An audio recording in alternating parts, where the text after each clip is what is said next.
So the servers are back online after a little bit of an update. There were some slight changes and some important fixes. They've also returned the Heroic Pass. This is actually the good one, with a great list of materials. There has been a little bit of a shop update.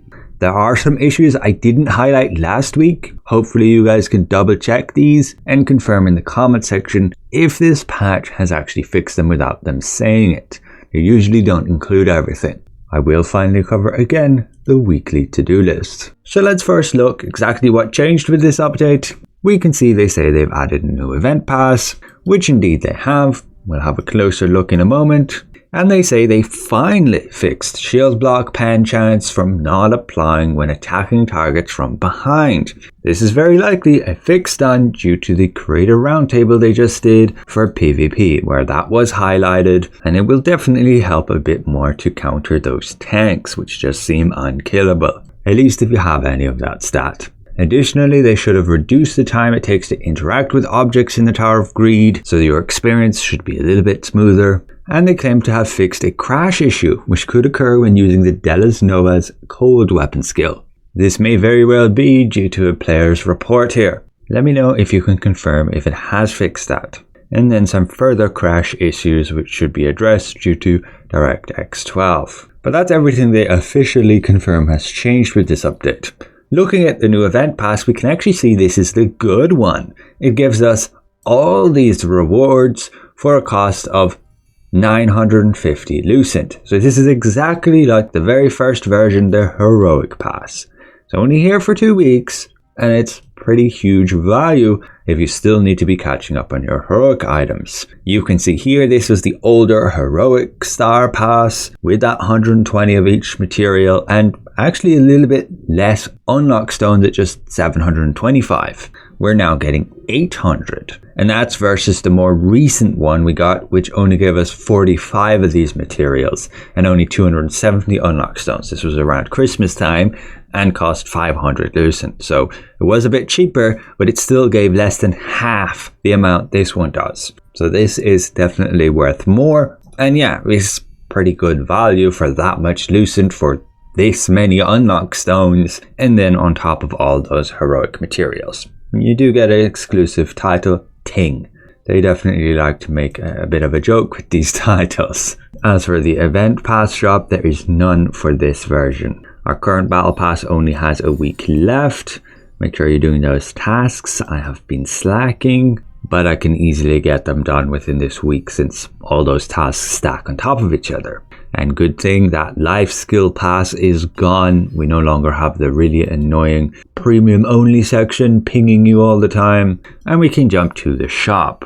We can see they've simply rotated some new cosmetics, bringing back the Lunar Serpent Silk set with then also the weapons to go with them. If you didn't notice, earlier last week they did add in the Hallowed set with this armor, this emote, and the new Footprints cosmetic, which they have some new sections in the appearance effects.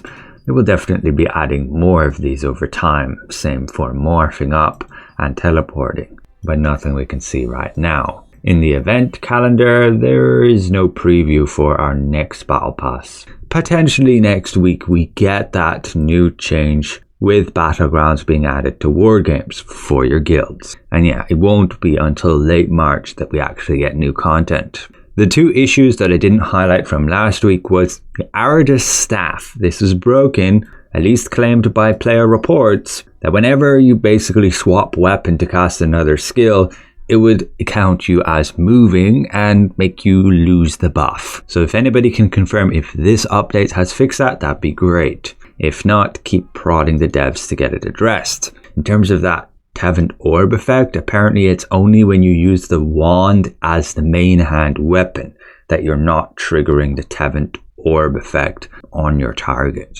On Reddit, somebody brought up, yeah, why can we still not see the price of traits on tier 3 items? There still is not the option to properly see the prices. You look at any tier 2 trait and you can search on the auction house that exact item and see the list of traits and how expensive they are. This is just like a quality of life thing that is huge for being able to quickly figure out if it's worth extracting that trait or not, rather than having to manually search in the auction house. Maybe it's just something the devs overlooked or couldn't be bothered to add with tier 3. But yeah, there's probably multiple other things that need fixing, and just be sure to leave your reports to the devs.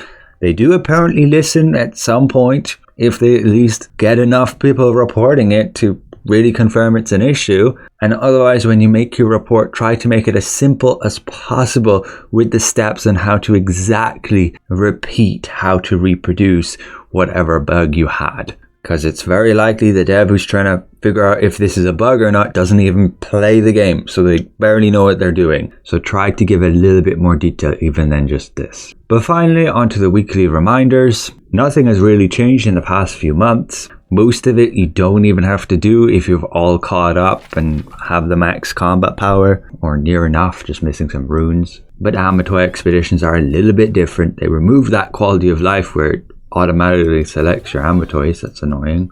But you can get some new rewards with them, which can be useful, particularly if you do housing. Grab your contract scrolls from the Sundries merchant. Even if you're not going to do them, it's still worth getting them. Stockpiling them for maybe the future. Get your extract stones in ink, doing your contracts, whether that's cooking or the fetch quests. Get your conversion stones from the guild merchant. Go to your arch bosses, guild bosses. Spend those participation medals here, even if it's just on unlock stones. You can go to Nebula, grab these unlock stones and pouches, go to battlegrounds, get these runes if you still need them, and otherwise some gear or fortitude coins. And then yeah, do your regular dungeons, random normal queue for these chests, and your random epic one or trial queues. Getting those point rewards here as well if you do the trial. Also doing your Gate of Infinity, Hall of Illusion. You can do the Tower of Greed. You still have another 3 weeks to finish it before we get a new season. You can do your Raid, Normal, Hard, and Nightmare. And grab 5 Chaos Prisms here. But that's about it. There's of course some additional activities you can do, particularly if you're part of a guild. So thanks all for watching. A special thank you to all my channel members, and we'll see you guys around.